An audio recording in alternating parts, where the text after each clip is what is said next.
Vers le milieu d'août, Étienne s'installa chez les Maheu, lorsque Zacharie marié put obtenir de la compagnie, pour Philomène et ses 2 enfants, une maison libre du Coron, et, dans les premiers temps, le jeune homme éprouva une gêne en face de Catherine. C'était une intimité de chaque minute, il remplaçait partout le frère aîné, partageait le lit de Jeanlin, devant le lit de la grande sœur. Au coucher, au lever, il devait se déshabiller, se rhabiller près d'elle, la voyait elle-même ôter et remettre ses vêtements. Quand le dernier jupon tombait, elle apparaissait d'une blancheur pâle, de cette neige transparente des blondes anémiques, et il éprouvait une continuelle émotion, à la trouver si blanche, les mains et le visage déjà gâtés, comme trempés dans du lait, de ses talons à son col, où la ligne du hal tranchait nettement en un collier d'ambre. Il affectait de se détourner, mais il la connaissait peu à peu, les pieds d'abord que ses yeux baissés rencontraient, puis, un genou entrevu, lorsqu'elle se glissait sous la couverture, puis, la gorge aux petits seins rigides, dès qu'elle se penchait le matin sur la terrine. Elle, sans le regarder, se hâtait pourtant, était en 10 secondes dévêtue et allongée près d'Alzire, d'un mouvement si souple de couleuvre, qu'il retirait à peine ses souliers, quand elle disparaissait, tournant le dos, ne montrant plus que son lourd chignon. Jamais, du reste, elle n'eut à se fâcher.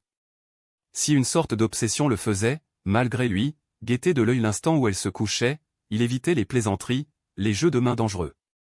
Les parents étaient là, et il gardait en outre pour elle un sentiment fait d'amitié et de rancune, qui l'empêchait de la traiter en fille qu'on désire, au milieu des abandons de leur vie devenue commune, à la toilette, au repas, pendant le travail, sans que rien d'eux ne leur restât secret, pas même les besoins intimes. Toute la pudeur de la famille s'était réfugiée dans le lavage quotidien, auquel la jeune fille maintenant procédait seule dans la pièce du haut, tandis que les hommes se baignaient en bas, l'un après l'autre. Et, au bout du premier mois, Étienne et Catherine semblaient déjà ne plus se voir, quand, le soir, avant d'éteindre la chandelle, ils voyageaient déshabillés par la chambre. Elle avait cessé de se hâter, elle reprenait son habitude ancienne de nouer ses cheveux au bord de son lit, les bras en l'air, remontant sa chemise jusqu'à ses cuisses, et lui, sans pantalon, l'aidait parfois, cherchait les épingles qu'elle perdait. L'habitude tuait la honte d'être nu, il trouvait naturel d'être ainsi, car il ne faisait point de mal et ce n'était pas leur faute, s'il n'y avait qu'une chambre pour tant de monde. Des troubles cependant leur revenaient, tout d'un coup, au moment où il ne songeait à rien de coupable. Après ne plus avoir vu la pâleur de son corps pendant des soirées, il la revoyait brusquement toute blanche, de cette blancheur qui le secouait d'un frisson, qui l'obligeait à se détourner, par crainte de céder à l'envie de la prendre. Elle, d'autres soirs, sans raison apparente, tombait dans un émoi pudique, fuyait, se coulait entre les draps, comme si elle avait senti les mains de ce garçon la saisir. Puis, la chandelle éteinte, il comprenait qu'ils ne s'endormaient pas, qu'ils songeaient l'un à l'autre, malgré leur fatigue. Cela les laissait inquiets et boudeurs tout le lendemain, car ils préféraient les soirs de tranquillité, où ils se mettaient à l'aise, en camarades. Étienne ne se plaignait guère que de Jeanlin, qui dormait en chien de fusil. Alzire respirait d'un léger souffle, on retrouvait le matin Lénore et Henri au bras l'un de l'autre, tels qu'on les avait couchés. Dans la maison noire, il n'y avait d'autre bruit que les ronflements de Maheu et de la Maheude, roulant à intervalles réguliers, comme des soufflets de forge. En somme, Étienne se trouvait mieux que chez Rasseneur, le lit n'était pas mauvais, et l'on changeait les draps une fois par mois. Il mangeait aussi de meilleures soupes, il souffrait seulement de la rareté de la viande. Mais tous en étaient là, il ne pouvait exiger, pour 45 francs de pension, d'avoir un lapin à chaque repas. Ces 45 francs aidaient la famille, on finissait par joindre les deux bouts, en laissant toujours de petites dettes en arrière, et les Maheu se montraient reconnaissants envers leur logeur, son linge était lavé, raccommodé, ses boutons recousus, ses affaires mises en ordre, enfin, il sentait autour de lui la propreté et les bons soins d'une femme. Ce fut l'époque où Étienne entendit les idées qui bourdonnaient dans son crâne. Jusque-là, il n'avait eu que la révolte de l'instinct, au milieu de la sourde fermentation des camarades. Toutes sortes de questions confuses se posaient à lui, pourquoi la misère des uns? Pourquoi la richesse des autres? Pourquoi ceux-ci sous le talon de ceux-là, sans l'espoir de jamais prendre leur place? Et sa première étape fut de comprendre son ignorance. Une honte secrète, un chagrin caché le rongèrent dès lors, il ne savait rien, il n'osait causer de ces choses qui le passionnaient, l'égalité de tous les hommes, l'équité qui voulait un partage entre eux des biens de la terre. Aussi se prit-il pour l'étude du goût sans méthode des ignorants affolés de science. Maintenant, il était en correspondance régulière avec Pluchart, plus instruit, très lancé dans le mouvement socialiste. Il se fit envoyer des livres, dont la lecture mal digérée acheva de l'exalter, un livre de médecine surtout, l'hygiène du mineur, où un docteur belge avait résumé les maux dont se meurt le peuple des houillères, sans compter des traités d'économie politique d'une aridité technique incompréhensible, des brochures anarchistes qui le bouleversaient, d'anciens numéros de journaux qu'il gardait ensuite comme des arguments irréfutables, dans des discussions possibles. Souvarine, du reste, lui prêtait aussi des volumes, et l'ouvrage sur les sociétés coopératives l'avait fait rêver pendant un mois d'une association universelle d'échange, abolissant l'argent, basant sur le travail la vie sociale entière. La honte de son ignorance s'en allait, il lui venait un orgueil, depuis qu'il se sentait penser. Durant ces premiers mois, Étienne en resta au ravissement des néophytes, le cœur débordant d'indignation généreuse contre les oppresseurs, se jetant à l'espérance du prochain triomphe des opprimés. Il n'en était point encore à se fabriquer un système, dans le vague de ses lectures. Les revendications pratiques de Rasseneur se mêlaient en lui aux violences destructives de Souvarine, et, quand il sortait du cabaret de l'Avantage, où il continuait presque chaque jour à déblatérer avec eux contre la compagnie, il marchait dans un rêve, il assistait à la régénération radicale des peuples, sans que cela dût coûter une vitre cassée ni une goutte de sang. D'ailleurs, les moyens d'exécution demeuraient obscurs, il préférait croire que les choses iraient très bien, car sa tête se perdait, dès qu'il voulait formuler un programme de reconstruction. Il se montrait même plein de modération et d'inconséquence, il répétait parfois qu'il fallait bannir la politique de la question sociale, une phrase qu'il avait lue et qui lui semblait bonne à dire, dans le milieu de houilleurs flegmatiques où il vivait. Maintenant, chaque soir, chez les Maheu, on s'attardait une demi-heure, avant de monter se coucher. Toujours Étienne reprenait la même causerie. Depuis que sa nature s'affinait, il se trouvait blessé davantage par les promiscuités du coron. Est-ce qu'on était des bêtes, pour être ainsi parqués, les uns contre les autres, au milieu des champs, si entassés qu'on ne pouvait changer de chemise sans montrer son derrière aux voisins? Et comme c'était bon pour la santé, et comme les filles et les garçons s'y pourrissaient forcément ensemble. Dame, répondait Maheu, si l'on avait plus d'argent, on n'aurait plus d'aise. Tout de même, c'est bien vrai que ça ne vaut rien pour personne, de vivre les uns sur les autres. Ça finit toujours par des hommes saouls et par des filles pleines. Et la famille partait de là, chacun disait son mot, pendant que le pétrole de la lampe viciait l'air de la salle, déjà empuanti d'oignons frits. Non, sûrement, la vie n'était pas drôle. On travaillait en vrai brute à un travail qui était la punition des galériens autrefois, on y laissait la peau plus souvent qu'à son tour, tout ça pour ne pas même avoir de la viande sur sa table, le soir. Sans doute on avait sa pâtée quand même, on mangeait, mais si peu, juste de quoi souffrir sans crever, écrasé de dettes, poursuivi comme si l'on volait son pain. Quand arrivait le dimanche, on dormait de fatigue. Les seuls plaisirs, c'était de se saouler ou de faire un enfant à sa femme, encore la bière vous engraissait trop le ventre, et l'enfant, plus tard, se foutait de vous.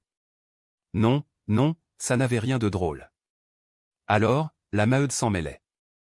L'embêtant, voyez-vous, c'est lorsqu'on se dit que ça ne peut pas changer. Quand on est jeune, on s'imagine que le bonheur viendra, on espère des choses, et puis, la misère recommence toujours, on reste enfermé là-dedans. Moi, je ne veux du mal à personne, mais il y a des fois où cette injustice me révolte. Un silence se faisait, tous soufflaient un instant, dans le malaise vague de cet horizon fermé.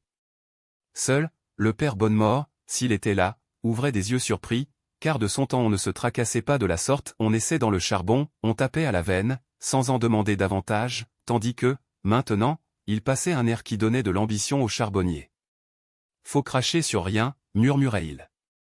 Une bonne chope est une bonne chope. Les chefs, c'est souvent de la canaille, mais il y aura toujours des chefs, pas vrai? Inutile de se casser la tête à réfléchir là-dessus. Du coup, Étienne s'animait. Comment? La réflexion serait défendue à l'ouvrier. Et justement, les choses changeraient bientôt, parce que l'ouvrier réfléchissait à cette heure. Du temps du vieux, le mineur vivait dans la mine comme une brute, comme une machine à extraire la houille, toujours sous la terre, les oreilles et les yeux bouchés aux événements du dehors. Aussi les riches qui gouvernent, avaient-ils beau jeu de s'entendre, de le vendre et de l'acheter, pour lui manger la chair, il ne s'en doutait même pas. Mais, à présent, le mineur s'éveillait au fond, germait dans la terre ainsi qu'une vraie graine, et l'on verrait un matin ce qu'il pousserait au beau milieu des champs, oui, il pousserait des hommes, une armée d'hommes qui rétablirait la justice. Est-ce que tous les citoyens n'étaient pas égaux depuis la Révolution? Puisqu'on votait ensemble, est-ce que l'ouvrier devait rester l'esclave du patron qui le payait? Les grandes compagnies, avec leurs machines, écrasaient tout, et l'on n'avait même plus contre elles les garanties de l'ancien temps, lorsque les gens du même métier, réunis encore, savaient se défendre. C'était pour ça, nom de Dieu. Et pour d'autres choses, que tout pétrait un jour, grâce à l'instruction. On n'avait qu'à voir dans le coron même, les grands-pères n'auraient pu signer leur nom, les pères le signaient déjà, et quant aux fils, ils lisaient et écrivaient comme des professeurs. Ah! Ça poussait petit à petit, une rude moisson d'hommes, qui mûrissait au soleil. Du moment qu'on n'était plus collés chacun à sa place pour l'existence entière, et qu'on pouvait avoir l'ambition de prendre la place du voisin, pourquoi donc n'aurait-on pas joué des poings, en tâchant d'être le plus fort? Maheu, ébranlé, restait cependant plein de défiance. Dès qu'on bouge, on vous rend votre livret, disait-il. Le vieux a raison, ce sera toujours le mineur qui aura la peine, sans l'espoir d'un gigot de temps à autre, en récompense. Muette depuis un moment, la Maheude sortait comme d'un songe. Encore si ce que les curés racontent était vrai, si les pauvres gens de ce monde étaient les riches dans l'autre.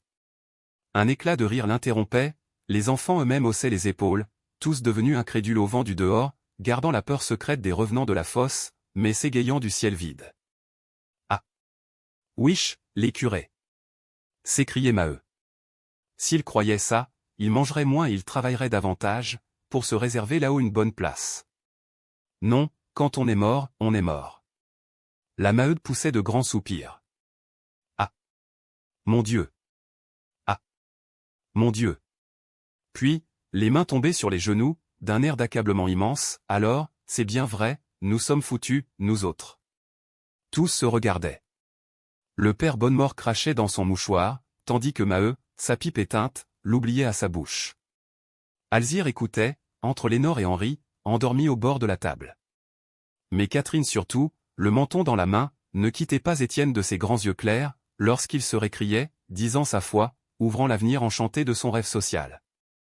Autour d'eux, le coron se couchait, on n'entendait plus que les pleurs perdus d'un enfant ou la querelle d'un ivrogne attardé.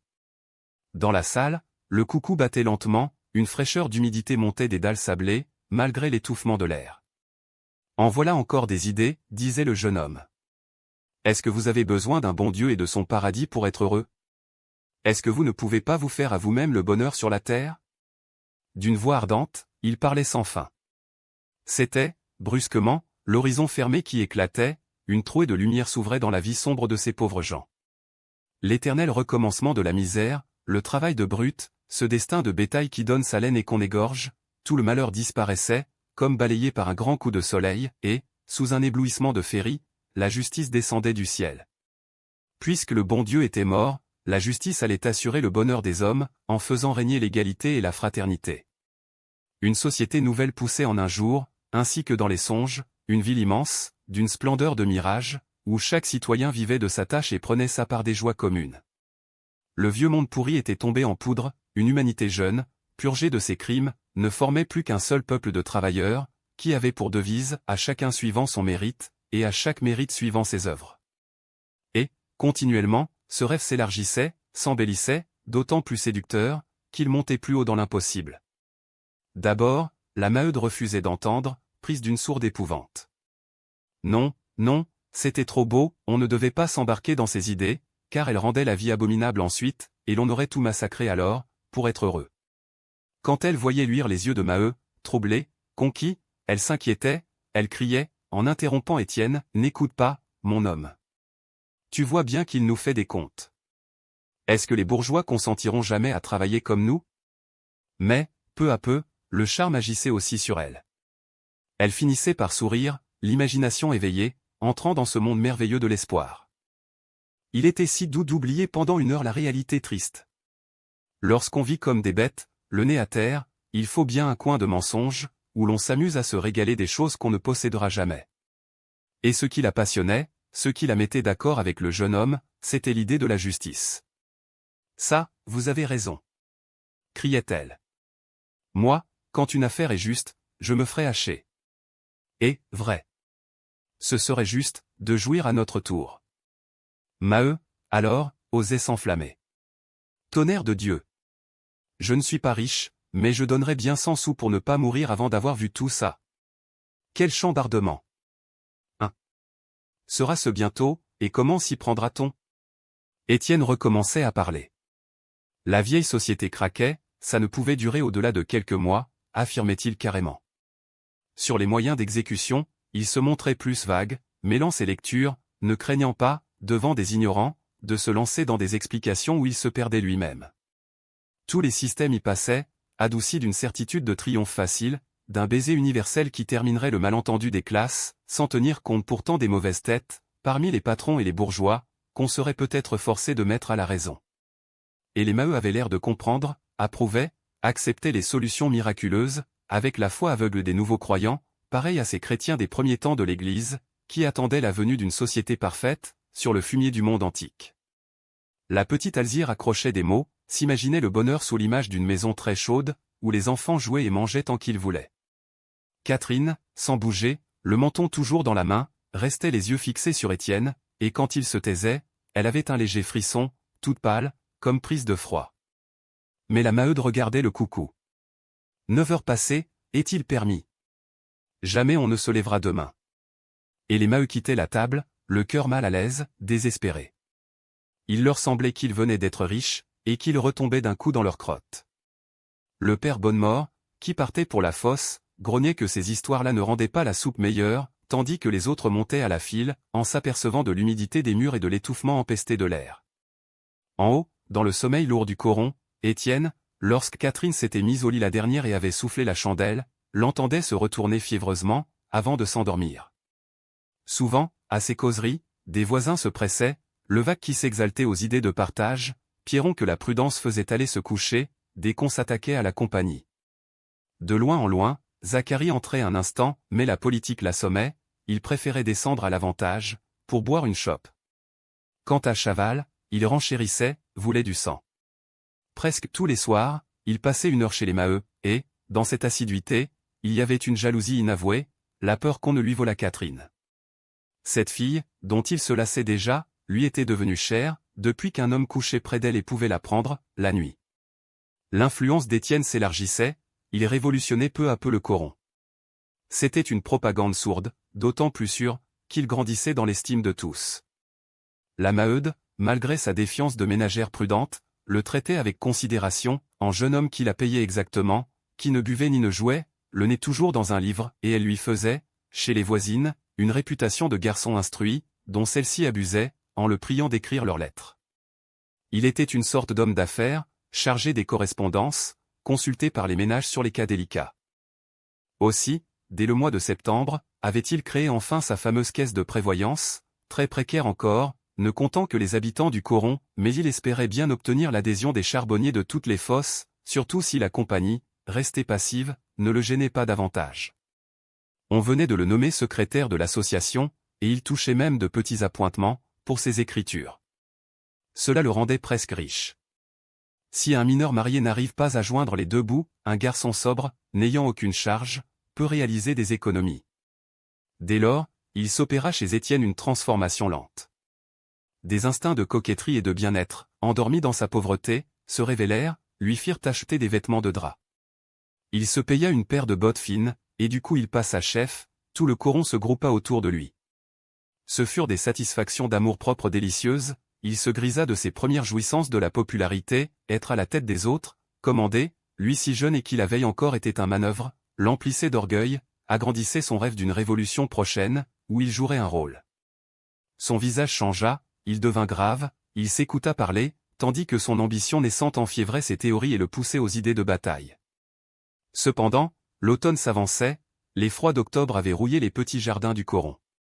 Derrière les lilas maigres, les galibots ne culbutaient plus les herscheuses sur le carin, et il ne restait que les légumes d'hiver, les choux perlés de gelée blanche, les poireaux et les salades de conserve. De nouveau, les averses battaient les tuiles rouges, coulaient dans les tonneaux, sous les gouttières, avec des bruits de torrent. Dans chaque maison, le fer ne refroidissait pas, chargé de houille, empoisonnant la salle close. C'était encore une saison de grande misère qui commençait. En octobre, par une de ces premières nuits glaciales, Étienne, fiévreux d'avoir parlé, en bas, ne put s'endormir. Il avait regardé Catherine se glisser sous la couverture, puis souffler la chandelle. Elle paraissait toute secouée, elle aussi, tourmentée d'une de ces pudeurs qui la faisaient encore se hâter parfois, si maladroitement, qu'elle se découvrait davantage. Dans l'obscurité, elle restait comme morte, mais il entendait qu'elle ne dormait pas non plus, et, il le sentait, elle songeait à lui, ainsi qu'il songeait à elle, jamais ce muet échange de leur être ne les avait emplis d'un tel trouble. Des minutes s'écoulèrent, ni lui ni elle ne remuait, leur souffle s'embarrassait seulement, malgré leur effort pour le retenir. À 2 reprises, il fut sur le point de se lever et de la prendre. C'était imbécile, d'avoir un si gros désir l'un de l'autre, sans jamais se contenter. Pourquoi donc bouder ainsi contre leur envie? Les enfants dormaient, elle voulait bien tout de suite, il était certain qu'elle l'attendait en étouffant, qu'elle refermerait les bras sur lui, muette, les dents serrées. Près d'1 heure se passa. Il n'alla pas la prendre, elle ne se retourna pas, de peur de l'appeler. Plus ils vivaient côte à côte, et plus une barrière s'élevait, des hontes, des répugnances, des délicatesses d'amitié, qu'ils n'auraient pu expliquer eux-mêmes.